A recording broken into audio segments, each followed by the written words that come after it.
لا حول ولا قوة إلا بالله العلي العظيم.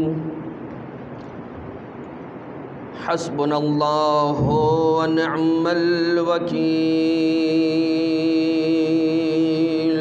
نعم المولى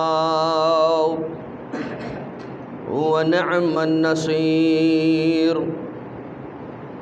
أعوذ بالله من الشيطان اللعين الرجيم. بسم الله الرحمن الرحيم. حمدا لك يا ذا الجود والإحسان والفضل والطول والامتنان، وصلاة وسلاما على من لا ينطق عن الهوى إن هو إلا وحي يوحى. حبيب قلوبنا وشفيع ذنوبنا وطبيب نفوسنا، مولانا ومولى الثقلين، جد الحسن والحسين، أبي القاسم المصطفى محمد. اللهم صل على محمد وعلى آله الذين أذهب الله عنهم الرجس وطهرهم تطهيرا.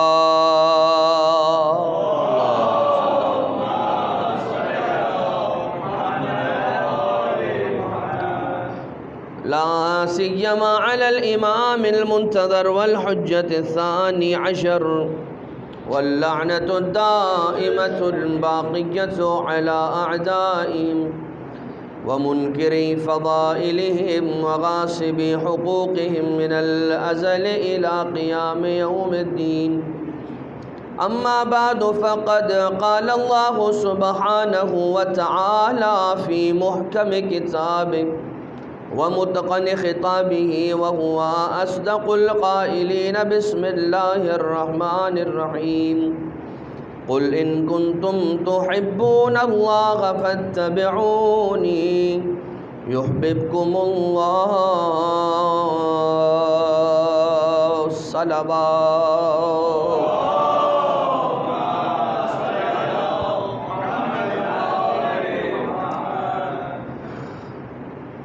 سیرت و سنت رسول کے عنوان پر مسلسل سلسلہ گفتگو کا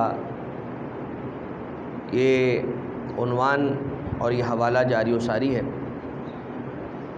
پروردگار عالم کا یہ فضل ہے کہ اس نے ہمیں اپنے پیاروں کا ذکر کرنے کی توفیق اور سعادت نصیب فرمائی. اذان محترم، کل تک یہ بات آپ کی خدمت میں عرض کی گئی تھی کہ وہ نبی، وہ حضور سرور دو عالم کہ جنہیں پروردگار عالم نے اپنے بندوں کے درمیان بھیجا تاکہ یتلو علیہم آیاتہ ویزکیہم ویعلمہم الکتاب والحکمہ. تو رسول تلاوت آیات کریں، ان کا تزکیہ کریں اور انہیں کتاب اور حکمت کی تعلیم دیں. اور اگر رسالت مآب کا وسیلہ اور ذریعہ درمیان سے ہٹا دیا جائے تو یہ بات یاد رکھیے گا کہ انسان حق تک نہیں پہنچ سکتا اور رضائے رب، مرضی پروردگار کو حاصل نہیں کر سکتا. اللہ تعالیٰ نے جتنی بھی عبادتیں سکھلائی ہیں، جتنے بھی ارکان اسلام بتلائے ہیں، یہ سارے کے سارے ارکان اللہ نے براہ راست آ کر نہیں بتائے، اپنے حبیب کے ذریعے سے، اولاد رسول کے ذریعے سے یعنی کہ ائمہ اطہار علیہم السلام، ان کے ذریعے سے ہم تک پہنچے. اور اس کے بعد پھر پروردگار نے یہ اعلان کیا کہ قُل لا اسألکم علیہ اجرا الا المودۃ فی القربیٰ، کہ جب سارے کے سارے تعلیمات اور قوانین کو سکھا دیا گیا، یہ کار رسالت تھا. رسالت میں آپ کا رسالت کا کام یہ تھا کہ جو ارکان اسلامیہ ہیں، جو قانون شریعت ہیں، وہ لوگوں تک پہنچا دیے جائیں، لوگوں کو سکھلا دیے جائیں، لوگوں کو بتا دیے جائیں. اس کار رسالت پر پروردگار عالم نے اپنے بندوں سے یہ اجر مانگا، مودت قربا چاہیے مجھے، مودت قربا. اب معاملہ جو ڈسٹرب ہوا وہ یہاں سے ہوا کہ لوگ اس مودت کو، کہ جو بہت بڑی چیز ہے یا سب سے بڑی چیز ہے اس پوری سینیریو کے اندر، اسے یہ کہا جاتا ہے کہ یہ کام کی بات نہیں ہے، کیونکہ ہم تو مودت رکھتے ہیں. ہم تو مولانا صاحب مودت رکھتے ہیں اہل بیت سے. اب مودت کی بات آپ پھر بار بار کیوں کرتے ہیں؟ ایک ہی چیز ہے، آپ اسے ریپیٹ اینڈ ریپیٹ کرتے ہیں. ایک بات آپ نے بتا دیا، ہم نے مودت رکھ لی، ہو گئی بات اور بات ختم. اب اس کو تکرار کرنے کی کیا ضرورت ہے؟ تو مثال کے ذریعے سے میں بات سمجھانا چاہوں گا کہ اگر آپ یہ کہتے ہیں کہ مودت قربا رکھ لی ہم نے، مودت اللہ کے بندوں سے پیاروں سے کر لی، ہو گئی بات ختم، اب دوبارہ سے اسے تکرار کرنے کی کیا ضرورت ہے؟ تو آپ نے اللہ کے دین کا کلمہ پڑھ لیا. جب اللہ کے دین کا کلمہ پڑھ لیا، آپ نے اللہ کو ایک مان لیا، اس کے نبی کی نبوت کو مان لیا، اس کے ولی یعنی کہ علی رسول کے وصی کی ولایت کو آپ نے مان لیا. کلمہ پڑھنے کے بعد آپ نے نماز پڑھ لی، ایک دن کی نماز پڑھ لی، فجر بھی پڑھ لی، ظہر بھی پڑھ لی، عصر بھی پڑھ لی، عشاء بھی پڑھ لی، مغرب بھی پڑھ لی. یہ ساری کی ساری آپ نے نمازیں پڑھ لی، ایک دن پڑھ لی. آپ نے 1 سال عمرہ کر لیا، اللہ کا گھر دیکھ کر آ گئے، حج کر لیا، طواف کر کے آ گئے، کر لیا. روزہ رکھ لیا، ماہ رمضان کے 30 روزے رکھ لیے. یہ کیا بات ہوئی کہ آپ نے پچھلے سال بھی رکھے تھے، اس سال بھی ماہ رمضان کے 30 روزے رکھ لیے؟ آپ نے کل بھی تو فجر پڑھی تھی، آج پھر فجر پڑھ لی. آپ نے پچھلے سال بھی قربانی کی تھی، اس سال پھر قربانی کر لی. اس کے معنی یہ ہوئے کہ پروردگار عالم اگر اس کی توحید کا آپ نے اقرار کر لیا ہے تو توحید کا اقرار کر لینا اور ایک موضوع ہے، اور اس توحید پر باقی رہنا، برقرار ثابت قدم رہنا، یہ ایک اور دوسرا موضوع ہے. آپ مودت قربا کا دم بھر چکے، لیکن اس پر ثابت قدم رہنا یہ بھی مانگا گیا. اچھا، اب مثال کے طور پر انسان گیا قربانی کرنے کے لیے. اب پروردگار عالم نے، اللہ نے اپنے بندوں سے خلاف مزاج اور خلاف فطرت کام طلب کیے ہیں. کہا ہے کہ یہ ٹھنڈی راتوں کے اندر گرم لحاف ہٹاؤ، باہر نکلو، وضو کرو اور نماز پڑھو. گرمی ہو یا سردی، جیسے بھی حالات ہو، یہ جو تم نے روزہ رکھنا ہے دن میں، یہ سورج کے یا دلوک شمس سے لے کر اور غسق اللیل، یہ جتنی بھی جو نشانیاں ہیں وضو روزے کے رکھنے کا جو وقت ہے، جتنے بھی گھنٹے ہوں، جس ملک کے اعتبار سے جتنا وقت ہو، طلوع فجر سے لے کر طلوع غروب شمس تک، یہ آپ نے روزہ رکھنا ہے. انسان کی فطرت یہ چاہ رہی ہے کہ اس کے وجود میں پانی بھی پہنچے، غذا بھی پہنچے، لیکن پروردگار کہہ رہا نہیں، اتنے عرصے کے لیے، اتنے دنوں تک اس وقت کی دورانیے کے اندر بھوکا پیاسا رہنا ہے. قربانی آپ کر رہے ہیں، ذبح آپ کر رہے ہیں، حیوان گوشت کہا جا رہا ہے کہ تقسیم کر دو دوسروں میں. پیسے محنت کر کے آپ کما رہے ہیں، لیکن اس کے بعد یہ کہا جا رہا ہے کہ اس کا 20% فلاں شرائط کے ساتھ دے دیا کرو. تو پروردگار عالم نے خلاف فطرت کام کروائے. کیوں؟ تاکہ پتہ چل جائے کہ میری اتباع کرنے والا کون ہے، کہ میری بات ماننے کی فکر کسے لگی ہوئی ہے. اچھا، اب یہاں پر ہم رک جائیں گے اور ہم چلیں گے زیارت جامعہ کی طرف۔ یہ جو ہم مودت کو کچھ بھی نہیں سمجھتے تو امام معصوم سے بھی تو پوچھیں کہ مولا ہم عبادتیں بھی کر رہے ہیں، نماز بھی پڑھ رہے ہیں، روزہ بھی رکھ رہے ہیں، زکوٰۃ بھی دے رہے ہیں، جو بھی ہے واجبات سب انجام دے رہے ہیں، ہر محرمات سے بھی بچ رہے ہیں، لیکن کیا ہماری ان عبادتوں میں جان رہے گی یا نہیں رہے گی؟ کچھ عبادتیں ایسی ہیں کہ جو زمین پر رہ جاتی ہیں اور پرواز جنہیں نصیب نہیں ہوتی، یا ایسی کوئی عبادت نہیں ہے جو عبادت ہوئی اسے پرواز ملے گی اور رب ذوالجلال کی بارگاہ میں پہنچ جائے گی۔ وَبِمَوَدَّتِكُمْ عَلَّمَنَّ اللَّهُ مَعَالِمَ دِينِنَا وَأَصْلَحَ مَا كَانَ فَسَدًا مِن دُنْيَانَا۔ زیارت جامعہ یہ کہہ رہی ہے کہ مولا آپ کی مودت کے ذریعے سے ہم نے دین کی تعلیم کو حاصل کیا، ہمیں دین کی تعلیم آپ کی مودت سے ملی ہے۔ اب کوئی کہے کہ مولانا مجھے تو سنڈے مدرسہ سے ملی ہے دین کی تعلیم، کوئی یہ کہے کہ مجھے فلاں کسی مولانا نے آ کر تعلیم دی ہے۔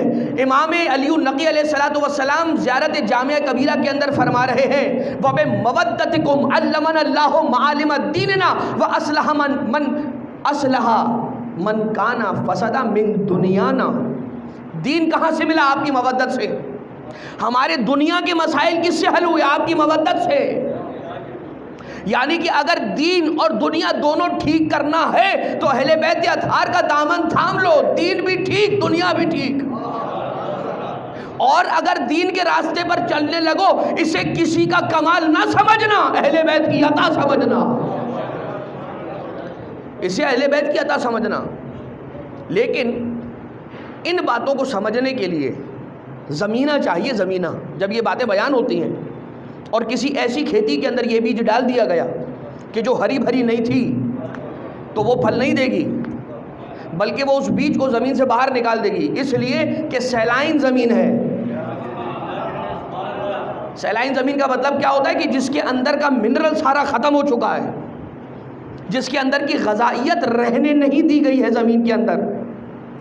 آپ جا کر بزرگوں سے پوچھیں تو آپ کو بزرگ بتائیں گے، ورنہ تو صرف اور صرف رسالت مآب صلی اللہ تعالی علیہ وآلہ وسلم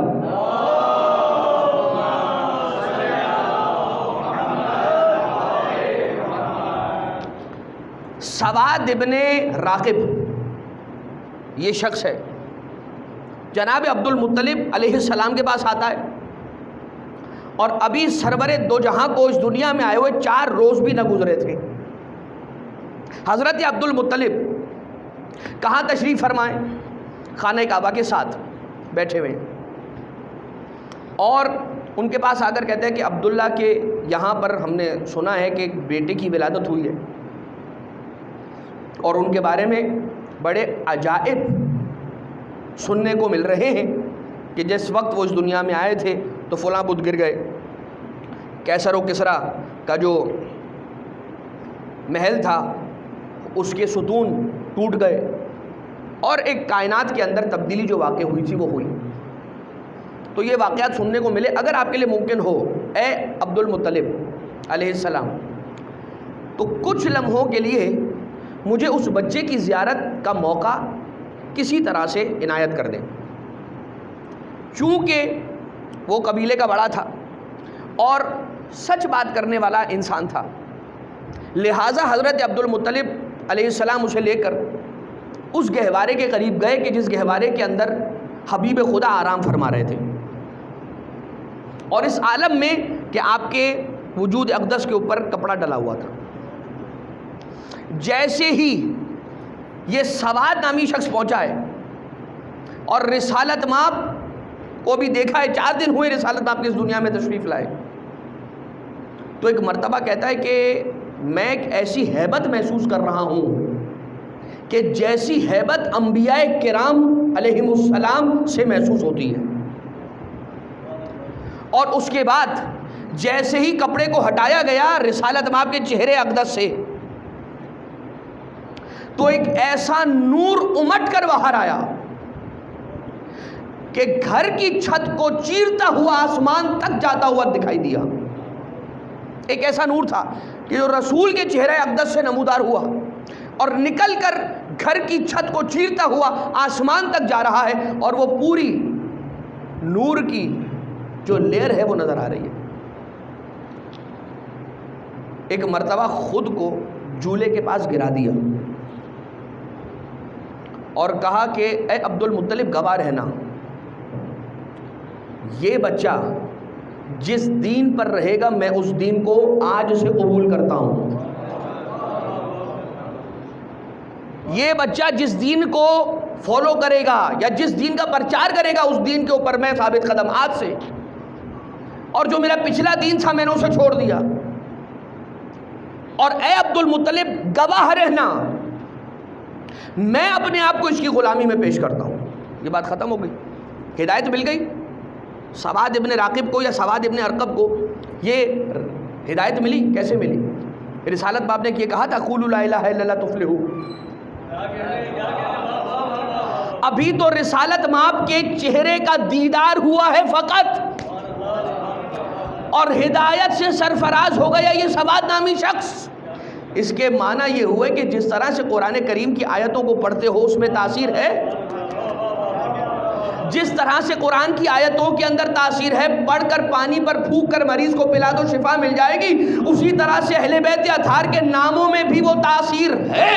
اگر یقین کے ساتھ، عقیدت کے ساتھ پانی پر پڑھ کر پھونک کر مریض کو پلا دو شفا نہ مل جائے گی کیا؟ اللہم صلی علی۔ یہ بات یاد رکھیے گا، وَبِمَوَدَّتِكُمْ عَلَّمَنَا اللَّهُ مَعَالِمَ دِينِنَا، یہ بہت بڑا جملہ ہے، ہمیں معالم دین یعنی کہ پورا کا پورا دین آپ کی مودت کے صدقے میں ملا ہے، آپ کی مودت کے ذریعے سے ملا ہے۔ تو یہ اگر آپ اس پر ابھی بھی شک رکھتے ہیں تو میں آپ کو ایک واقعہ سنانا چاہتا ہوں، آپ کا سنا ہوا واقعہ، غالباً کوفہ یا مدینہ دونوں ہی انداز سے روایت میں ملا ہے۔ روایت مدینہ سے بھی منسوب آئی ہے کتابوں میں، اور کوفہ کے اعتبار سے بھی یہ واقعہ ملتا ہے، اور الجمع بین الروایتین بھی ممکن اس لیے ہے کہ ایک ہی جیسا واقعہ دو شہروں کے اندر ہونا بالکل ممکن ہے۔ شخص آیا، آنے کے بعد امام علیہ الصلوۃ مولا امیر کائنات علیہ الصلوۃ والسلام کی خدمت میں آ کر اقرار جرم کرتا ہے، کہتا ہے مولا میں چور ہوں، میں نے چوری کی ہے اور میں چاہتا ہوں کہ آپ مجھے سزا دیں، میں چاہتا ہوں کہ آپ مجھے سزا دیں۔ میں کون ہوں؟ چور۔ کمال کا چور ہے، دنیا کے چور تو بھاگتے پھرتے ہیں ایک ملک سے دوسرے ملک، یہاں یہ چور دوڑ کر آ رہا ہے کائنات کے امیر علیہ السلام کی بارگاہ میں، اور آ کر یہ کہتا ہے کہ مولا میں نے چوری کی ہے۔ کہا تجھے چور کی سزا معلوم ہے؟ کہا مولا میرے ہاتھ کاٹے جائیں گے۔ کہا میں تیری انگلیوں کو کاٹوں گا، جو تعزیرات ہیں وہ یہ ہے کہ پہلی انگلیوں کو کاٹا جاتا ہے۔ کہا مولا جو چور کی سزا وہ میری سزا، اور بتایا سارا کہ میں نے کہاں کس کا مال کیسے کتنا چوری کیا ہے، سب بتایا اس نے۔ امام علیہ السلام نے فرمایا کیا تو تیار ہے سزا کاٹنے کے لیے؟ کہا مولا میں بالکل تیار ہوں۔ ایک مرتبہ اس نے اپنے ہاتھوں کو آگے کیا، مولا نے اس جلاد کو بلایا کہ جو سزا کو نافذ کرنے کے لیے رکھا گیا تھا، اور مولا کائنات علیہ السلام کے حکم سے اس نے سزا کو نافذ کیا اور اس کی انگلیوں کو کاٹ دیا جہاں سے کاٹا جانا تھا، تاکہ نماز کے لیے ہتھیلیاں رہیں۔ ان مساجد للہ، کہ مساجد جو ہیں وہ جو اعضائے سجدہ ہیں وہ صرف اللہ کے لیے ہیں، اس لیے پہلے مرحلے پہ انگلیاں کاٹی جا رہی ہیں۔ امام علیہ السلام نے اس کی انگلیوں کو کاٹا، اس نے مولا کا شکریہ ادا کیا، اور جو ہتھیلیاں ہیں اس سے اپنی کٹی ہوئی انگلیوں کو اٹھایا اور کٹی ہوئی انگلیاں لے کر باہر گیا۔ اب فرض کر لیتے کہ مدینہ میں ہوا تو مولا کی یہ سزا لینے کے بعد اپنی کٹی ہوئی انگلیاں ہاتھوں میں لے کر جا رہا ہے، اور تاریخ نے لکھا ہے وہ پورا کا پورا قصیدہ عربی زبان کے اندر، جو نہیں معلوم انگلیوں کے کٹنے کے بعد اسے درد ہو رہا ہوگا تو یہ آہ اوہ کی آوازیں نکال رہا تھا یا قصیدہ پڑھ رہا تھا؟ قصیدہ پڑھ نہیں رہا ہے، اسی وقت قصیدہ کہا ہے اس نے، نیا قصیدہ لکھا ہے، جس کو ہم کہتے ہیں نا لکھا ہے، اس کو شاعری کی زبان میں کہتے ہیں قصیدہ کہا ہے۔ نشدہ انشودہ، اس نے اسی وقت قصیدہ کہا اور سنایا. باہر مولا کائنات کے قصیدے پڑھ رہا ہے کہ تم جانتے ہو کہ یہ میری انگلیاں کس نے کاٹی ہیں؟ کہ جو شیخ البطحاء کا بیٹا ہے. اچھا، اب وہ ایک مرتبہ جب یہ سنا ہے، ایک شخص نے دوڑ کر مولا امیر کی خدمت میں آیا. آنے کے بعد کہا مولا آپ نے کیا ابھی تھوڑی دیر قبل کسی کی انگلیاں کاٹی ہیں؟ کہا ہاں، ایک شخص آیا تھا، اس نے اقرار جرم کیا، اس نے کہا میں نے چوری کی ہے اور میں چاہتا ہوں کہ آپ مجھے سزا دیں، اور سزا اس کی نافذ کی گئی. کہا وہ باہر آپ کے قصیدے پڑھ رہا ہے. اس کا تعلق حبش سے تھا، چور ہے، مگر چونکہ دل میں مودت علی ابن ابی طالب رکھتا ہے، اسے پروردگار عالم نے اسی مودت کے صدقے میں راہ حق نصیب فرما دیا. کسی مولانا کے پاس گیا تھا وہ تبلیغ حاصل کرنے کے لیے، کسی نے اخلاق کا درس اسے سکھایا تھا، کسی نے بیدار ہونے کے لیے اس کو سمجھایا تھا. نہیں، وہ جو آیا ہے ایک سہارے پر آیا ہے، اور وہ ہے مودت علی ابن ابی طالب. محبت علی ابن ابی طالب میں اتنی تاثیر ہے کہ جسے چاہے ہدایت دے، جسے چاہے چھوڑ دے. یہ تو ہم نے اسے اتنا ہلکا لیا ہوا ہے، ہم نے ہیرے کو پتھر سمجھا ہوا ہے. مولا حسن مجتبیٰ کو بلایا آقا امیر کائنات نے اور کہا بیٹا جاؤ اور اپنے چچا کو لے کر گھر میں آ جاؤ. مولا کائنات نے اسے اپنا بھائی کہہ دیا، کہا جا کر چچا کو لے آؤ. اور کہا مولا آپ کی شان میں قصیدہ. مولا نے پوچھا، وہ سارا کچھ ہوا. کہا کہ جہاں سے تیری انگلیاں کٹی ہیں وہیں پر جوڑ کر کھڑا ہو جا. کائنات کے امیر علیہ الصلوۃ والسلام روایت بیان کرتی ہے کہ 2 رکعت نماز پڑھی علی نے. خطرہ تو تھا علی کو کہ کہیں ایسا نہ ہو کہ میں سجدے میں سر نہ رکھوں، کہ اگر میں اس کی عبادت نہ کروں کہ جو رب الارباب ہے تو مجھے ہی کوئی رب سمجھ لے. اچھا، اب اس پر گفتگو ہو سکتی ہے، لیکن یہاں پر مولا امیر علیہ الصلوۃ والسلام نماز پڑھی اور اس کے بعد ابھی نماز مکمل نہ ہوئی تھی، اس کی انگلیاں وہاں سے جڑ گئیں کہ جہاں سے کٹی تھی. ثابت ہو گیا کہ علی کے چاہنے والے کو سزا جو ملے گی نا وہ وقتی ہوگی اور جزا ہمیشہ رہنے والی ہوگی. عقیدہ شفاعت کمزور نہ کریں. اہل بیت اطہار علیہ الصلوۃ والسلام، ہم مکتب اہل بیت سے تعلق رکھنے والے ہیں یا ہمارا کسی اور مکتب سے تعلق ہے؟ ہماری صفوں سے وہ باتیں کہ جو باطل کل تک کیا کرتے تھے، آج وہ آوازیں کیوں ہماری صفوں سے آ رہی ہیں؟ ہم شفاعت کے ماننے والوں میں سے ہیں یا شفاعت کے منکرین میں سے ہیں؟ ماننے والوں میں سے ہیں. مگر ہماری صفوں میں سے یہ آواز آتی ہے کہ شفاعت نعوذ باللہ من ذالک کوئی چیز نہیں. اپنا عقیدہ بچائیں، اپنا بچوں کا ایمان اس کی فکر کریں. لیکن عزیزان محترم، مولا رضا علیہ الصلوۃ والسلام، اللہم صلی علی محمد و آل محمد. میں شفاعت کے موضوع کی طرف نہیں جانا چاہ رہا ہوں، میں رسالت مآب کی طرف آنا چاہ رہا ہوں. لیکن جب شفاعت کی بات آئی ہے نا تو یہ جملہ سن لیں.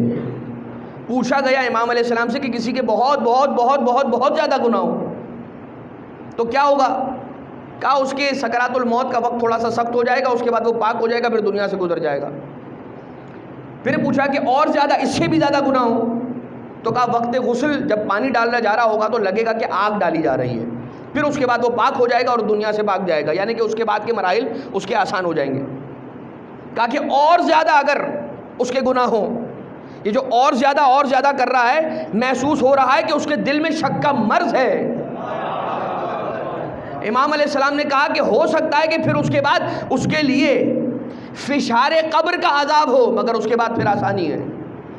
مولا سے یہ پھر سوال کرتا ہے اگلا سوال کہ آقا اس کے بعد اگر اور زیادہ اس کے گناہ ہو، اس سے بھی زیادہ گناہ ہو، تو کہا پھر ہم آئیں گے اس کی شفاعت کے لیے خود، چاہے تجھے کتنا ہی برا کیوں نہ لگے. رغمن علی انفک. اللہم صلی علی محمد. رغمن علی انفک یعنی تیری ناک کو رگڑ دیا جائے. یعنی یہ ایسی ایک تعبیر ہے کہ چاہے تجھے کتنا ہی برا کیوں نہ لگے، ہم آئیں گے خود اس کی شفاعت کرنے کے لیے. اہل بیت اطہار علیہ السلام. اور پھر یہی والی چیزیں ہیں کہ جو کیری فارورڈ ہوتی ہیں. ایک آنسو کے اندر کیسے جنت مل جائے گی, وہی پرانی والی باتیں جو کل تک غیروں کی زبانوں سے ہوتی تھیں, اب بظاہر جو اپنے آپ کو علی والا کہتا ہے وہ کہہ رہا ہوتا ہے. خیر, میں اس کا جواب پہلے دے چکا ہوں, آج یہاں پر اسی جگہ پر ریپیٹ نہیں کرنا چاہ رہا. لیکن عزیزان محترم, یہاں پر یہ جو شک کا مرض ہے نا, وہ انسان کو کہاں کہاں تک لے جاتا ہے, اس وادی تک لے جاتا ہے. شک اور حسد کا جو یہ مرض ہے وہ یہاں تک لے جاتا ہے کہ رسالت مآب پر سایہ کرنے والا کون؟ اللہ کہہ رہا ہے ہم نے, جب آپ بے سایہ تھے ہم نے آپ پر سایہ کیا. جب ہم نے آپ کو تنگ دست دیکھا تو ہم نے آپ کو غنی کیا. جناب خدیجہ نے غنی کیا, لیکن خدا کہہ رہا ہے کہ ہم نے غنی کیا. حضرت ابو طالب نے سہارا دیا, سایہ بنے. خدا کہہ رہا ہے ہم نے سہارا دیا, ہم سایہ بنے. تو انہیں بھی کیا کہا جاتا ہے, وہ کہا گیا. یہاں تک کہ کسی نے یہ کہا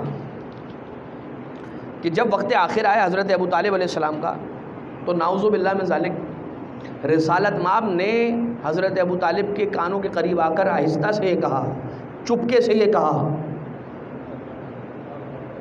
کہ چچا اب تو کلمہ پڑھ لیجئے. اللہ اکبر. کوئی اس انداز کی بات کل ایمان کے بابا کے لیے کر سکتا ہے؟ تو اگر یہ کہا گیا تو رسالت مآب ایک تو قریب آئے کانوں کے, اس کے بعد چپکے سے کہا, اس کا مطلب تو پرائیویٹ بات کی. اگر چپکے سے آہستہ سے کہا تو آپ کے کانوں تک کیسے پہنچی؟ تو اگر آپ کے کانوں تک پہنچی تو اب یہ اس کے معنی یہ ہوئے کہ چھپ چھپ کر رسول کی پرائیویٹ اور سیکرٹ باتیں سننے والا پکڑا گیا. قرآن کریم کی آیتیں پڑھوں گے جس میں کیا کہا گیا کہ رسالت مآب رسول کی باتیں کان لگا کر نہ سنا کرو. یہ یہاں پر کان لگا کر سن رہے ہیں. اور اگر یہاں پر چلیں, خیر حضرت ابو طالب علیہ السلام کے بارے میں تو یہ ساری باتیں بحث ہے, بیکار ہے. اس لیے کہ جو خود اپنی ذات میں کلمہ ہو, جو اپنی ذات میں خود کلمہ ہو. اور اگر انسان میں نے کب ایسے 2 دن پہلے حضرت ابو طالب علیہ السلام کے ایمان کے اعتبار سے گفتگو کر لی ہے, لیکن پھر اب چونکہ بات آ گئی ہے تو یہ جملہ سن لیجئے کہ انسان کے ایمان کا ساری زندگی اگر کسی کو پتہ نہ چلے نا تو 2 موقعوں پہ پتہ چلتا ہے. ایک وہ موقع کہ جب وہ صحرا سجا کر دولہا بن کر آ کر مسند شادی پر بیٹھتا ہے, تو جو نکاح خان نکاح پڑھانے آتا ہے اسے دیکھ کر پتہ چل جاتا ہے کہ دولہا کا مذہب کیا ہے. یہاں پر جب رسالت مآب تشریف لے کر آئے ہیں تو رسالت مآب کا نکاح کس نے پڑھایا؟ اچھا, دوسری بات یہ ہوتی ہے یا یہ کہ اگر ساری زندگی کسی کے دین کا پتہ نہ چل سکے تو اس وقت ضرور پتہ چل جاتا ہے جب اس کی موت کا وقت ہوتا ہے, دیکھا جاتا ہے جنازہ کس نے پڑھایا. ہم کچھ نہیں کہتے, محمد مصطفیٰ کے دین پر بات ہوگی, اور وہ یہ ہے کہ جو ابو طالب کا اور علی ابن ابی طالب کا دین تھا وہی محمد مصطفیٰ کا دین تھا. وہی محمد مصطفیٰ کا دین تھا کہ نکاح پڑھایا کس نے؟ ابو طالب نے. جنازہ پڑھایا کس نے؟ علی ابن ابی طالب نے. اچھا, اور ویسے ایک بات اور آپ کی خدمت میں عرض کر دیں, جو موارث انبیاء ہیں, یعنی کہ کیا, حضرت سلیمان کی انگوٹھی, حضرت یوسف کا پیراہن کرتا, حضرت موسیٰ کا عصا, حضرت ابراہیم کی نالین اور ان کی ابا, تورات کے جو تختیاں ہیں وہ ساری کی ساری تختیاں, یہ ساری کی ساری جو موارث انبیاء ہیں, یعنی انبیاء کی جو میراث اپنے اپنے دور میں رہی, وہ ساری کی ساری میراث رسالت مآب کے پاس تھی. تو اب رسالت مآب کے پاس پہنچی کیسے؟ آسمان سے نازل ہوئی یا پچھلے انبیاء سے کیری فارورڈ ہوتے ہوئے کسی نہ کسی کے پاس امانت رہ رہی تھی, یہاں تک کہ رسول آئے, کسی نے آ کر وہ ساری امانتیں رسول کے ہینڈ اوور کی. تو رسول تک جو یہ ساری موارث انبیاء پہنچی ہیں ان کے پہنچنے کا طریقہ یہ تھا کہ جس وقت رسالت مآب کو دولہا بنایا جا رہا تھا، اس وقت وہ ساری کی ساری مواریث انبیاء رسول گرامی قدر کے وجود اقدس پر سجائی گئی تھی۔ اس وقت جو رسول نے انگشتری پہنی تھی وہ حضرت سلیمان کی انگشتری تھی۔ جو پیرہن اس وقت رسول نے اپنے عقد مبارک کے وقت پہنا تھا جناب خدیجہ سلام اللہ علیہا ام المومنین سلام اللہ علیہا سے جو عقد ہوا ہے، اس وقت جو پیرہن پہنا ہے وہ حضرت یوسف کا پیرہن ہے، جو عبا پہنی ہے حضرت ابراہیم کی ہے، جو امامہ پہنا ہے حضرت عیسیٰ کا ہے، جو نالینیں پہنی حضرت ابراہیم کی ہیں، عصائے موسیٰ ہاتھوں میں۔ اب صرف یہ جا کر دیکھ لینا کہ دولہا تیار کس نے کیا ہے محمد کو۔ حضرت محمد مصطفیٰ کو دولہا تیار، دولہا بنایا کس نے ہے؟ حضرت ابو طالب علیہ السلام نے۔ یہ ساری کی ساری میراث انبیاء حضرت ابو طالب علیہ السلام کے گھر میں موجود تھی۔ اب سوال یہ پیدا ہوتا ہے، انبیاء ما سلف، اللہ کے بھیجے ہوئے نبیوں کی امانتیں ایک کافر کے گھر میں اتنے سالوں سے کیا کر رہی تھی؟ نعوذ باللہ من ذلک۔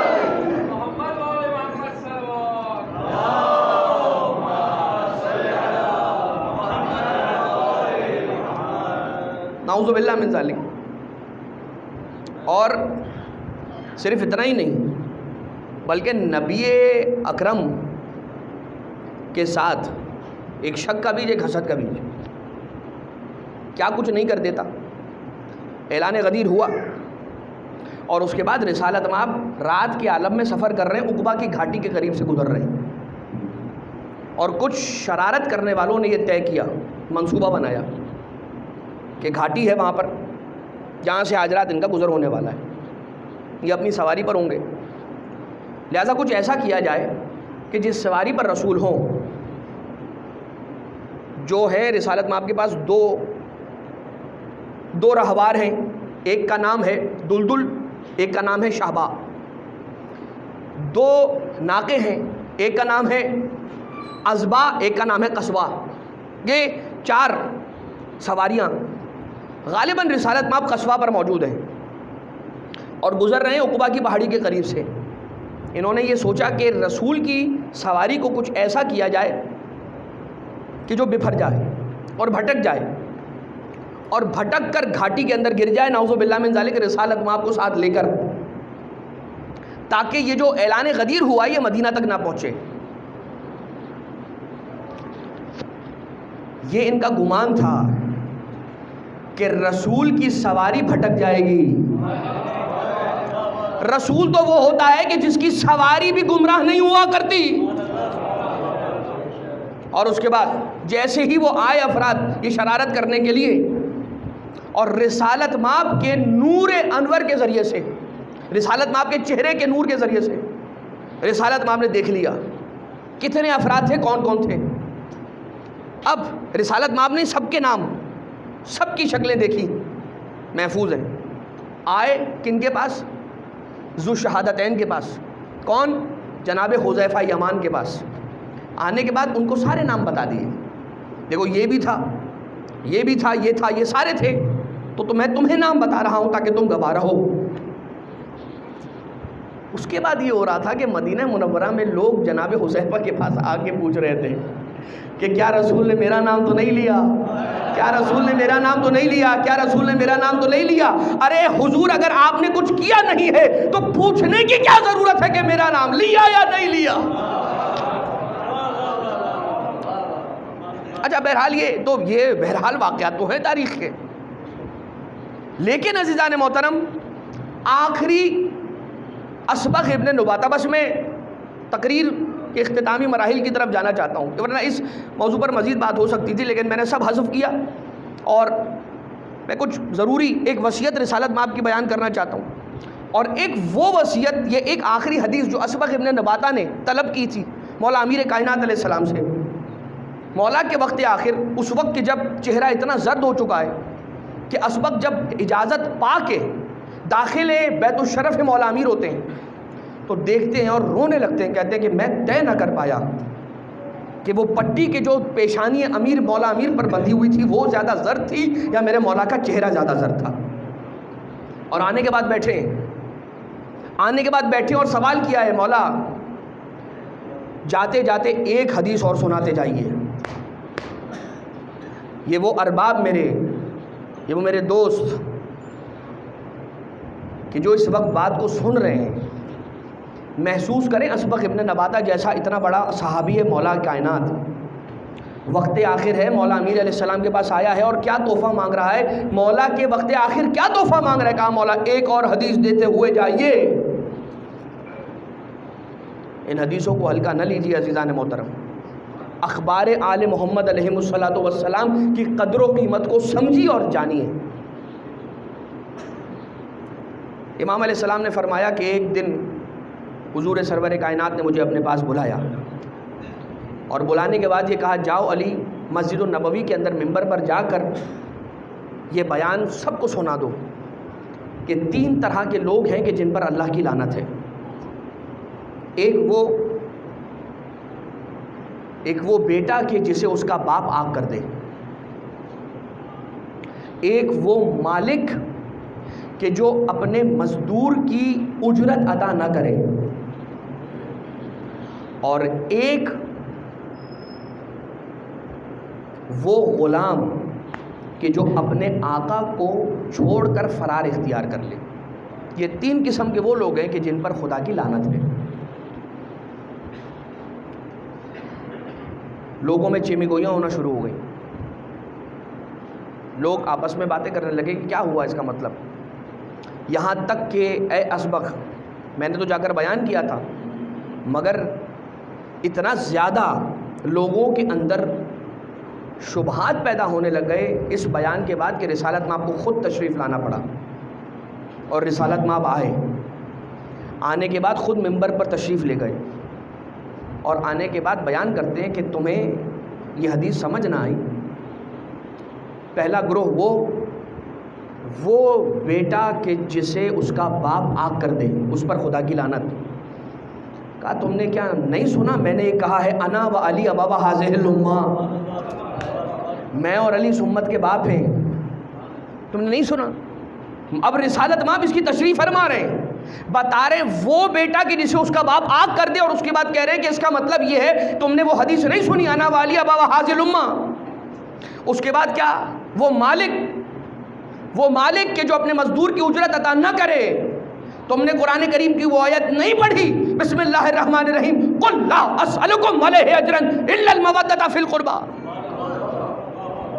اور اس کے بعد تیسرا وہ غلام کہ جو اپنے آقا کو چھوڑ کر فرار کر جائے. تم نے میدان غدیر میں نے جو میدان غدیر کے اندر کہا وہ تم نے جملہ نہیں سنا؟ من کنتم مولا ہو فہذا علی مولا، جس کا میں مولا اس کا یہ علی مولا. مولا کے معنی کیا ہوتے ہیں؟ آقا کے. موالی کے معنی کیا ہوتے ہیں؟ غلام کے. اس کے معنی یہ ہوئے کہ جسے علی آگ کر دے اس پر خدا کی لعنت، جو اجر رسالت نہ دے اس پر خدا کی لعنت، اور جو اعلان غدیر نہ مانے اس پر خدا کی لعنت. رسالت مآب کیا بیان کر کے جا رہے ہیں؟ اور رسالت مآب نے وقت آخر بلایا ہے. بلانے کے بعد مولا امیر علیہ السلام کو بٹھایا، ابن عباس کو بٹھایا. پہلے ابن عباس سے سوال کیا کہ کیا تم میرے وعدے پورے کرو گے؟ کیا تم میرا قرض ادا کرو گے؟ کیا تم میری میراث قبول کرو گے؟ ابن عباس نے کہا کہ یا رسول اللہ میں صاحب عیال ہوں، تنگ دست ہوں، میرے بس کی یہ بات نہیں ہے. آپ کسی ایسے شخص کو یہ ذمہ داریاں عطا کریں کہ جو اس کو بطریق احسن انجام دے سکے. اب یہ 2-3 طرح سے یہ روایت آئی ہے. پھر رسالت مآب نے مولا امیر علیہ السلام کی طرف رخ فرمایا اور رخ کر کے فرماتے ہیں کہ یا علی، کیا تم میرے وعدے پورے کرو گے؟ کیا میرا قرض ادا کرو گے؟ کیا میری میراث قبول کرو گے؟ مولا فرماتے ہیں یا رسول اللہ میں آپ کی ہر بات کو قبول کروں گا. میں علی آپ کا دوست، آپ کا بھائی، آپ کے سرانے کھڑا ہوں، موجود ہوں. یہ جیسے ہی مولا امیر نے فرمایا ہے فوراً سے رسالت مآب نے جناب بلال سے کہا کہ جاؤ بلال، جا کر میری انگشتری لے کر آؤ، انگوٹھی لے کر آؤ. اور جیسے انگوٹھی لائے ہیں رسالت مآب نے مولا امیر علیہ السلام کو دے کر کہا یا علی اسے اسی وقت اپنی انگشت میں ڈال لو. اور مولا امیر کہتے ہیں کہ جیسے ہی میں نے وہ انگوٹھی پہنی ہے تو مجھے ایسا محسوس ہونے لگا کہ کچھ اسرار ہیں کہ جو میرے سینے کے اندر منتقل ہو رہے ہیں۔ پھر فرمایا جا کر میرا امامہ لے کر آؤ، عصا لے کر آؤ، پیراہن لے کر آؤ، پرچم لے کر آؤ، میری نالین لے کر آؤ، کلاہ یعنی کہ جسے ارغچین یا ٹوپی کہتے ہیں وہ لے کر آؤ۔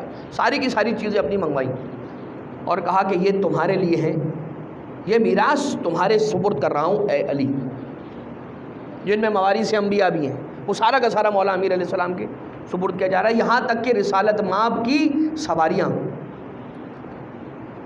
یہاں تک کہ ایک سواری ہے جس کا نام ہے عفیر، خچر ہے، اور رسالت مآب اس پر سوار ہوا کرتے تھے۔ رسالت مآب کی رحلت اور رسالت مآب کے پردہ فرما جانے کے بعد رسول کے فراق کے اندر اتنا غمزدہ ہوا کہ قباء کے علاقے کے اندر یا مسجد قباء کے پاس ایک کنواں، اس کنویں کے اندر جا کر اس نے چھلانگ لگائی اور وہی کنواں اس کی قبر اور اس کی آخری آرام گاہ بنا، اور وہ اس دنیا سے چل بسا، اپنی جان پروردگار عالم کے سپرد کر دی رسالت مآب کی فراق کے اندر۔ یہاں تک کہ یہ بات میں نے آپ کی خدمت میں اس لیے بیان کی، یہ وہ موقع ہے کہ جس وقت رسالت مآب فرما رہے ہیں کہ تم ہی میرے بعد میرے وصی ہو اور جانشین ہو، اور پروردگار عالم کے دین کا نفاذ تمہاری ذمہ داری ہے۔ میں نے بات کو یہاں پر روکا، اگر کچھ باقی ہوگا تو کل انشاءاللہ آپ کی خدمت میں اسی اعتبار سے عرض کروں گا، لیکن دو جملے مصائب کی سن لیجئے۔ کل سرکار مولا حسن مجتبیٰ علیہ السلام کے مصائب آپ کی خدمت میں عرض کیے جائیں گے۔ آج رسول الثقلین، سلطان الکونین، جد الحسنین کے مصائب سن لیجئے۔ جب سے میرا سرکار میرا مولا غدیر خم سے واپس آیا ہے نا، نہیں معلوم اچانک سے ایسے مریض ہو گئے رسول کہ یہ بات تاریخ کے مطالعے کی محتاج ہے، ضرور پڑھنا چاہیے اس ایک باب کو کہ جو رسول اکرم کی شہادت کا باب ہے، رسول اکرم کی اس دنیا سے رحلت کا باب ہے،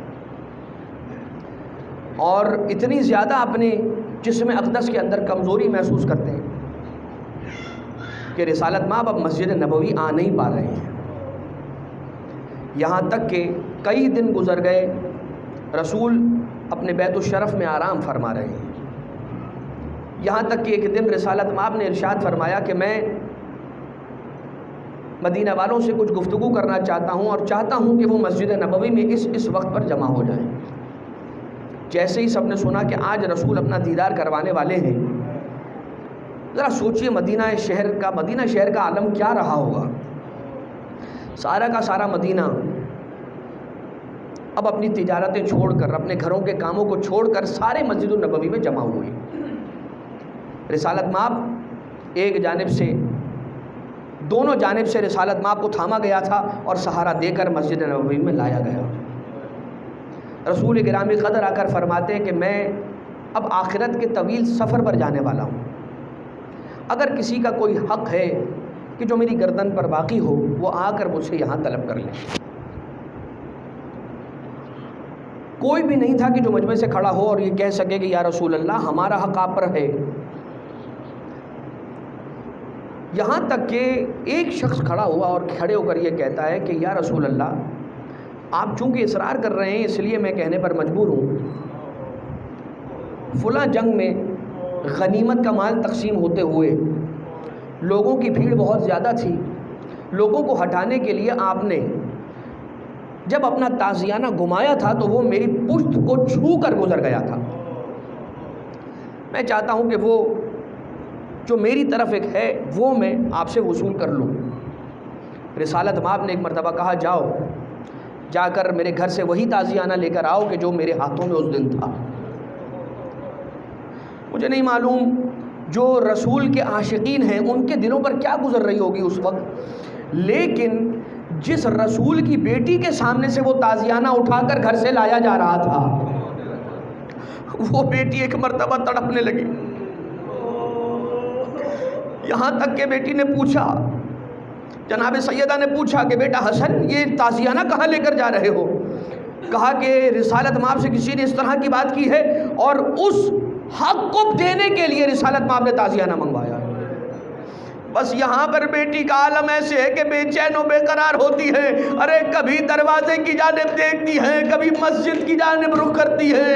اور وہاں پر ایک مرتبہ رسول کے استاذیانے کو لے کر رسول کے قریب آ کر کھڑا ہوا, کہتا ہے یا رسول اللہ اس وقت میری پشت پر کپڑا موجود نہیں تھا, اگر ہو سکے تو اپنے کرتے کو بلند کروا دیجئے.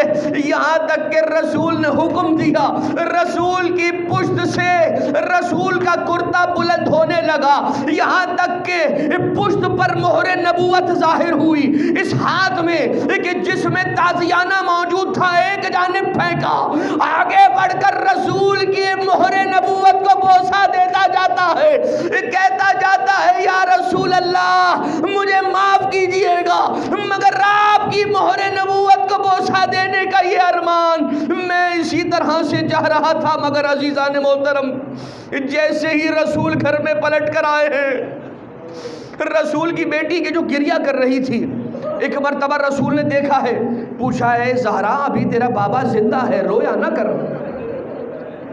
اور ایک وہ مرحلہ تھا جب یہی جملہ رسول نے اس وقت فرمایا کہ جب رسول بستر شہادت پر ہے. ایک مرتبہ رسول پر غشی کا عالم طاری ہوا. عزیزو, اب ایسا ہوتا تھا رسول کبھی غش کے عالم میں ہوتے تھے, کبھی رسول جاگتی حالت میں ہوتے تھے, مگر اب جب رسول پر غشی کا عالم ہے, ایک مرتبہ زہرائے مرضیہ رسول کے سرانے بیٹھی ہے. دیکھنے والے نے ایک مرتبہ, سننے والے نے سنا کہ دروازے پر دستک ہوئی. جیسے ہی دق الباب ہوا, جناب سیدہ نے ارشاد فرمایا کہ اے آنے والے, میرے بابا کو بڑی مشکل سے ابھی کچھ آرام آیا ہے, ابھی میرا بابا سویا ہے, اگر ابھی آ جائے گا میرے بابا کی نیند میں خلل ہوگا, آرام میں خلل ہو جائے گا, ابھی پلٹ جا, کچھ دیر بعد آ جانا. یہ آواز جو دستک کی تھی وہ تھم گئی, کچھ دیر ابھی گزری تھی, اچانک سے دروازے پر پھر سے دستک ہوئی. جناب سیدہ نے فرمایا ارے ابھی تو میں نے تجھے بتایا میرا بابا ابھی ہی سویا ہے, آرام کی حالت میں آیا. مگر جیسے ہی یہ دستک کی آواز بی بی نے سنی تھی نا, دل پر دہشت طاری ہوئی تھی, آنکھوں میں آنسو آئے تھے. وہ آنسو رسول کے چہرہ اقدس پر گرے, رسول گرامی قدر کی آنکھیں کھلی, اپنی بیٹی کو روتا پایا, برداشت نہ کر سکا, کہنے لگا بیٹا زہرا ابھی تیرا باپ زندہ ہے, رویا نہ کر, اس لیے کہ تیرے باپ کے دل پر خنجر چلیا. عزیزو رو لو, اس لیے کہ آج اس کا پرسہ دینا ہے شہزادی کو کہ جو کائنات کا سلطان ہے. رسول کا پرسہ زہرا کو دو, اس لیے کہ آج رسول کا پرسہ لینے کے لیے سارے کے سارے ائمہ آ گئے ہیں, زہرائے مرضیہ آ گئی ہے, ابو الفضل العباس کربلا سے آ گئے, شام سے زینب کبریٰ آ گئی ہے. پرسہ رسول کا پیش کرو. جیسے ہی بی بی نے ایک مرتبہ کہا دق الباب کرنے والا مسلسل دروازہ کھٹکھٹا رہا ہے, بابا اب کہ آپ کہیے گا کہ ابھی پلٹ جائے. جیسے ہی سنا ایک مرتبہ کہنے لگے رسول اے بیٹا زہرا جانتی ہے دروازے پر کون آیا ہوا ہے؟ ارے یہ وہ ہے کہ جو انبیاء کی بھی روح قبض کرنے کے لیے آتا ہے تو اجازت کا محتاج نہیں ہے. اے زہرا یہ تیرے دروازے کا احترام, ملک الموت بھی آ کر رکتا, امر الہی بھی اس وقت نافذ ہوگا کہ جب زہرا کی مرضی شامل حال ہو جائے. مگر ہاں عزیزو, دیکھتے ہی دیکھتے رسول کی روح قفس عنصری سے پرواز کر گئی, رسول سے دنیا خالی ہو گئی. مصطفیٰ لاکھوں یتیموں کو یتیم کر گئے. مگر ہاں عزیزو, چند لوگوں نے جنازہ پڑھا. ابھی تھوڑی دیر قبل جس زہرا کے آنسو رسول دیکھ نہیں پا رہا تھا نا, اسی زہرا پر کیا گزری ہے, آگ لے کر دروازے پر امت مسلمہ آئی, گھر کے دروازے کو آگ لگائی. جلتا ہوا دروازہ زارا کے پہلو پر گرا، پسلیوں کو توڑا گیا، تازیانے بازوؤں پر مارے گئے، تماچا لگایا گیا، محسن شہید ہو گیا۔ ارے جب غش سے بیدار ہوئی ہے نا بی بی، ایک مرتبہ پوچھتی ہے ابو الحسن کو کہاں لے کر گئے؟ کہا ابو الحسن کو دربار مدینہ کی طرف لے کر گئے۔ بی بی نے ایک ہاتھ سے ٹوٹی پسلیوں کو تھاما، ایک ہاتھ سے سہارا لیتے ہوئے عصا کو تھامے، علی کے پاس جاتی ہے، علی کے کمر کا پٹکا، زہرا نے کمر کے پٹکے پر علی کے ہاتھ ڈالا، کہتے ہیں لینو میں تمہیں علی کو ہرگز مسجد نہ لے جانے دوں گی، یہ سننا تھا۔ ایک لعین نے زہرا کو علی سے الگ کرنا چاہا مگر مضبوطی سے علی کے کمر کا پٹکا تھاما تھا۔ ایک لعین آگے بڑھا، اپنے کوڑے کو نکالا، زہرا کے بازو پر مارا، زہرا کا بازو ٹوٹ گیا، ہاتھوں سے کمر کا پٹکا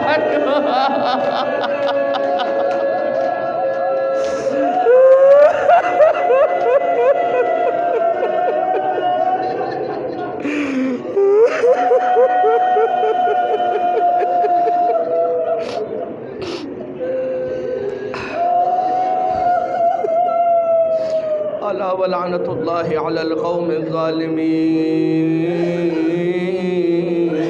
وسيعلم الذین ظلموا قال محمد ای منقلب ینقلبون۔